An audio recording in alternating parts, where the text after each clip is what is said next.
भारत की एकता के प्रहरी, अखंड राष्ट्र के शिल्पकार एवं महान स्वतंत्रता सेनानी भारत रत्न सरदार वल्लभ भाई पटेल की 150वीं जयंती के उपलक्ष्य में देश भर में कई कार्यक्रम आयोजित हो रहे हैं। इसी कड़ी में केवड़िया के स्टैच्यू ऑफ यूनिटी पर राष्ट्रीय एकता दिवस एवं भारत पर्व 2025 का आयोजन किया गया। मुख्यमंत्री श्री विजय लाल शर्मा ने शिरकत करके इस आयोजन को और भी खास बना दिया। कार्यक्रम में देश भर की सांस्कृतिक झलकियों, पारंपरिक नृत्यों और लोक कलाओं ने एक भारत श्रेष्ठ भारत के संदेश को जीवंत कर दिया।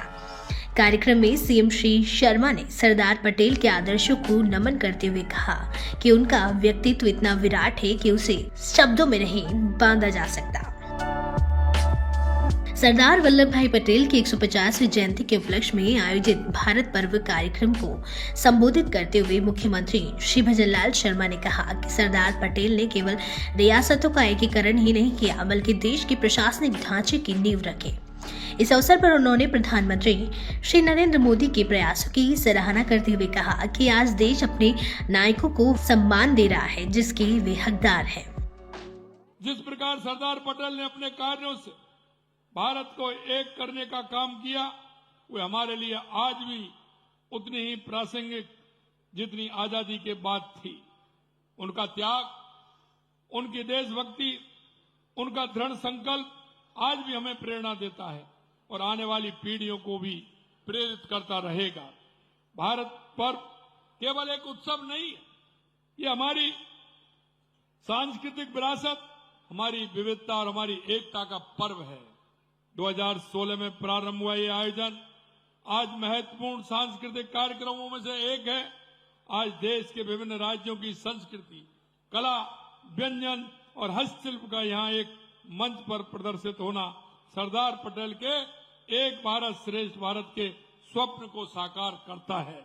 सरदार पटेल ने अपनी राजनीतिक दूरदर्शिता, कूटनीतिक कौशल, दृढ़ इच्छा शक्ति से रियासतों को भारत में मिलाने का काम किया। हैदराबाद के निजाम से लेकर जूनागढ़ के नवाब तक सबको उन्होंने पहले समझाया और जहां समझाना काम नहीं आया, वहां राष्ट्र हित में कठोर कदम उठाने भी में उन्होंने संकोच नहीं किया। उनके फौलादी व्यक्तित्व का अंदाज इसी बात से लगाया जा सकता है कि 2 वर्षों के अंदर उन्होंने असंभव दिखने वाला कार्य संभव करके दिखा दिया। कश्मीर से कन्याकुमारी तक, गुजरात से आसाम तक एक भारत का निर्माण किया। उन्होंने केवल भौगोलिक एकीकरण ही नहीं किया, बल्कि प्रशासनिक व्यवस्था की भी नींव रखी, जिससे आज भी देश की प्रशासनिक व्यवस्था चलती है। मुख्यमंत्री ने एक भारत श्रेष्ठ भारत की भावना को नमन करते हुए कहा कि यह पर्व हमारी सांस्कृतिक विरासत का प्रतीक है, जो देश के हर नागरिक को अपनी जड़ों में जुड़ने और विविधता का सम्मान करने की प्रेरणा देता है। उन्होंने सभी नागरिकों से आह्वान करते हुए कहा कि सरदार पटेल के सपनों के भारत को और मजबूत बनाए। राजस्थान सरकार भी इसी भावना से काम कर रही है। मुख्यमंत्री ने कहा कि प्रधानमंत्री श्री मोदी के नेतृत्व में देश ने अपने नायकों को उचित सम्मान देकर इतिहास का गौरव लौटाया है। स्टैच्यू ऑफ यूनिटी इसका प्रत्यक्ष प्रमाण है, जो सरदार पटेल की दृढ़ इच्छा शक्ति का जीवन प्रतीक है। देश के यशस्वी प्रधानमंत्री नरेंद्र मोदी जी के सत्ता संभालने के बाद राष्ट्र के सच्चे निर्माताओं को वो सम्मान दिया जा रहा है, जिसके वो हकदार हैं। स्टैच्यू ऑफ यूनिटी इसका प्रत्यक्ष उदाहरण है।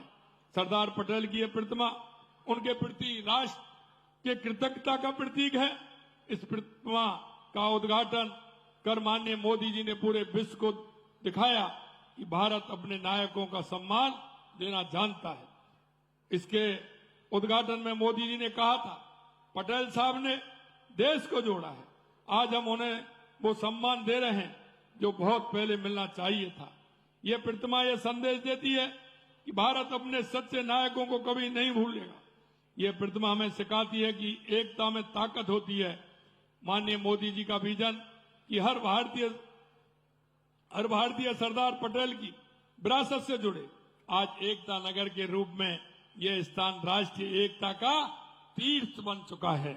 आज हम अपने सभी नायकों को उचित सम्मान दे रहे हैं। साथियों, ये हमारा दायित्व है कि हम सरदार पटेल के सपनों के भारत को और मजबूत बनाएं। केवड़िया के स्टैच्यू ऑफ यूनिटी पर आयोजित भारत पर्व ने एक बार फिर यह साबित कर दिया है कि भारत की एकता उसकी सबसे बड़ी शक्ति है। केवड़िया से उठी यह एकता की गूंज पूरे देश के लोगों ने अपने दिलों में महसूस की। मुख्यमंत्री श्री भजनलाल शर्मा ने अपने संबोधन में जिस तरह सरदार पटेल के जीवन, उनके त्याग और देशभक्ति को नई पीढ़ी के लिए प्रेरणा बताया, उसने इस पर्व को और भी सार्थक बना दिया।